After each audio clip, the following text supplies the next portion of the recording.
Hello and welcome back to my channel.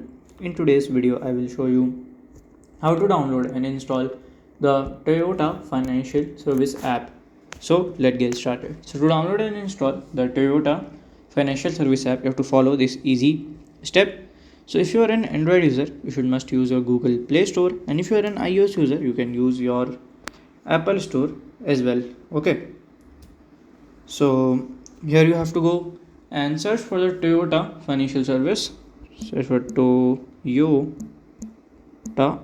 Financial Service app. Okay, just search for that, and from here you can see Toyota Financial Service. Just click on here, and from here you can click on install, and you can download and install the app, and you can use it.